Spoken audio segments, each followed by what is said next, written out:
And I found that there was an organisation called the Jewish Relief Unit that was training people to go to Germany or elsewhere immediately after the war, and I joined. By the time I went to Germany, I was appointed to work with the director of the whole unit, Henry Lanza, and I first went to the headquarters to work with him, and we frequently went to Belsen, and I was taken by a driver to Belsen, and there was already a small team of people under the auspices of Mrs. Henriques, the wife of Basil Henriques, and where people were already working there. And Camp 1 had been burnt down. I suppose the thing I remembered most when I first looked at Camp 1 was the smell. And it was the smell, and I've never forgotten it, it was the smell of geraniums, like that sweet, dank smell of geraniums, and the mounds of the mass graves, the burials, and the fact that people were then incarcerated in the former SS barracks. And I spent time talking to people, the survivors, in those dark, cold, barracks.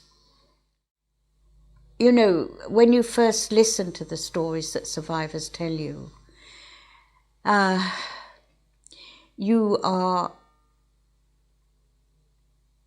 you feel overwhelmed with the enormity of what they're telling you. Mainly the losses of so many people. If my husband had done that, and if he had only listened to me, he wouldn't have been killed. The kind of if quality.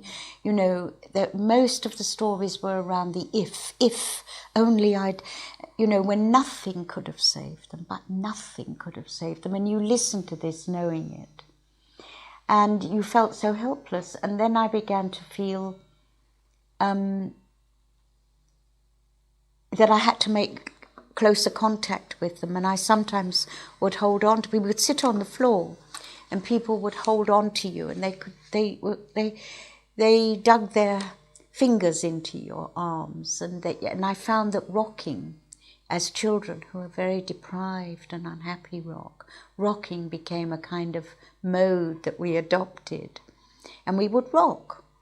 And they would tell their stories, and I say that it was like a kind of vomit. They would come out like a vomit, the stories. And some were terrible. Story of how one woman lost an eye when she was being whipped, and how the women had to stand round and watch this. Like that kind of story that you heard time and time again. But I began to realize something, and I began to get a sense of agency. I felt that, okay, I am listening to this, and they are wanting me to listen. So perhaps my role is to be their witness and to say to them that that's my role. To say to them the truth. I can't bring those people back. But I can listen, and I can be your witness, and I will be your witness. And I think to those people who were going to die, and there were people who were going to die, and I knew that, I think it was incredibly important. And I've never, people say to me, why is it so important that people's story must be told? But it's absolutely vital that their story is told, and that they know that their story is going to be told.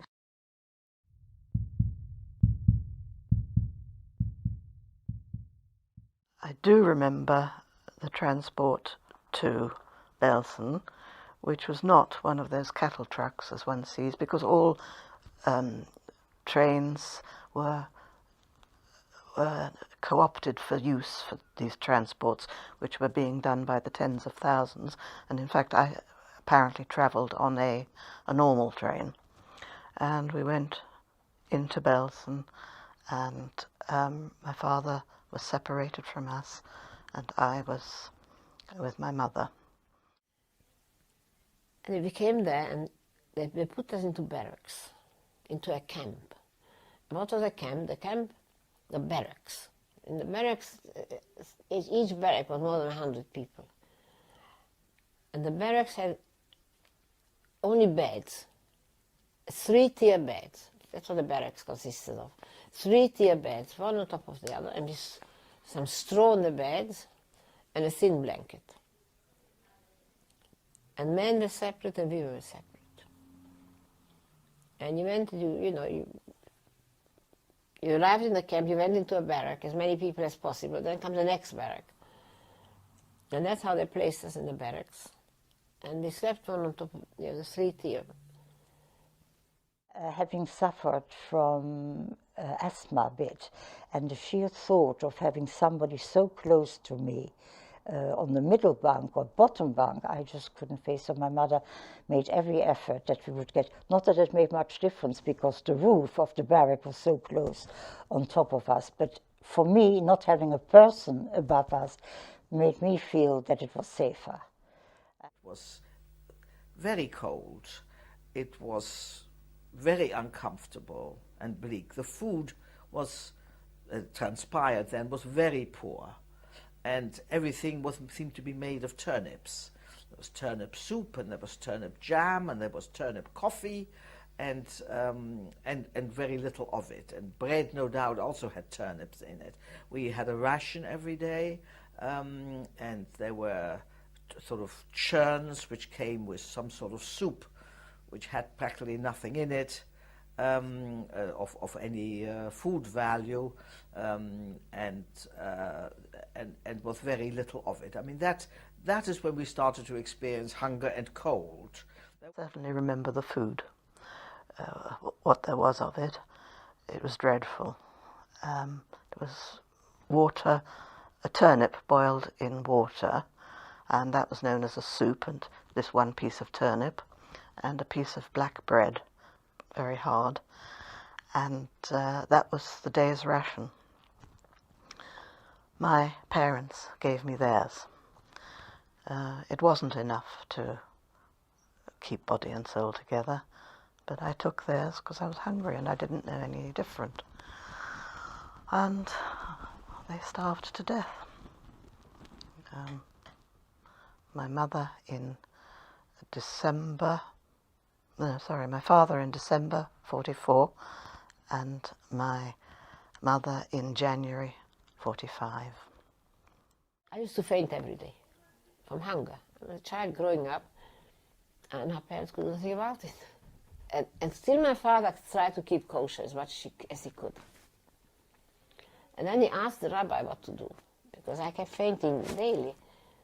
So the rabbi said he should give me to eat whatever he can put his hands on. He shouldn't see kosher, and I should give it to me. The soup was brought in such churns like they bring milk today. So the men took turns to go to the kitchen to fetch those big churns. And then one opportunity was when you went to the kitchen that you could steal something. My father's turn came as well, he went. And my father brought back an onion.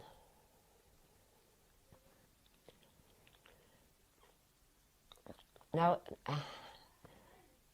we peeled that onion and we sat down to eat it. We felt that onion in every part of our body. An onion is such a strong, healthy food that our fingertips began tingling. But since then, for me, an onion is a very important food. You were with your mother? I was with my mother in another And sect. did you see him?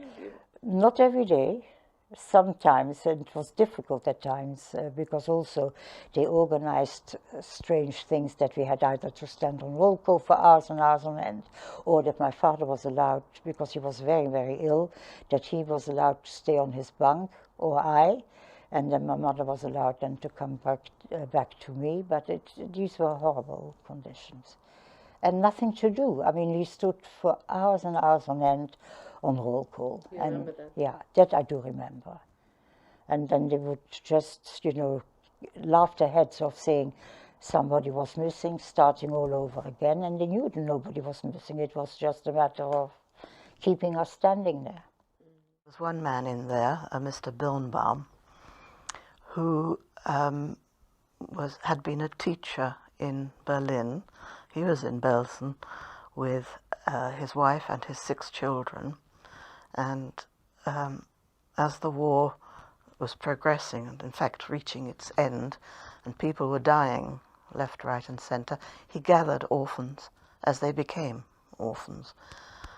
And my father, realizing that he wasn't going to survive, went to see this Mr. Birnbaum and asked him to look after me, and after the war to get me to his sister-in-law, my aunt, in London. And he went to the authorities in the camp and said that he would like to start a school. And they mockingly said, yeah, sure, you do that. You can have your school in the room at the end of that barracks there, but you have to clear it first. He didn't know what that meant. So he went to look, and he saw that that's where corpses had been stored, piled high, because they couldn't be buried quickly enough. And so they were just put in there until burial could be organised. So he organised a work party amongst the inmates, and they cleared that room, and we 50 children had our schoolroom in there. And I remember that he taught us, he'd been a teacher of religious instruction in Germany, in Berlin, and he taught us Jewish studies. Later on, my mother got weaker and weaker, and then she was put on duty sweeping and cleaning inside the camp compound. And Eva and myself were left inside the camp to do basically nothing. One wasn't allowed to gather together. We did a bit of helping with people who had small children, and we helped a little bit. And I know I went to the back of the camp, I had a spoon, and went with a spoon to scrape out the churns, what little there was left at the wire of the camp. You see, that's when I sort of remember, it must have been there that I suddenly looked back at the camp and there was nothing there. It was all empty. Well, it couldn't really have been empty, but probably at some moments it was, and that sort of stuck in my mind. And Eva, who always loved drawing and eventually became an artist and an art teacher, had taken with her a little sketchbook and one of these tiny paint boxes, and she must have had some color pencils. This was gold dust. To have a pencil at all was absolute gold dust. You know, children nowadays, they chuck about their biros. Thank goodness, that's lovely, they're cheap and plentiful. But to have a pencil and a piece of paper was really something. And she drew pictures. I wish I had it here to show you. Occasionally camp scenes, barracks with bunk beds and so on, but mainly very, very colorful fairy stories. You know, Snow White and the dwarfs and Red Riding Hood and so on, very brightly colored, which of course took her away from where she was. I remember being told by Mrs. Birnbaum that my mother had died. It was a common occurrence in the camp, and she said, "Jetzt musst du sehr stark sein, gutes Kind. You have to be very strong and brave." And so I took that to heart, but I don't think I understood what she said to me, because I went back to look in the window to see where she was. I do remember that. Perhaps again, my mother must have tried and said more and more, you know, tomorrow will be better or whatever, just to try and make me worry less. Or she would give me her crust of bread. Or it's, you know, I find it even difficult now to think how parents managed, what they did, how they spoke to their children. I think as a child I very much took each day as it came. And I certainly had no idea, you know, one didn't as a child really think of how this might end. I think most of my sort of concentration was focused on hunger and cold and fear, I suppose, those three things. And you concentrated on those things rather on what might happen tomorrow. I can't remember thinking how will this end or what will we do. I didn't think ahead, which perhaps is as well.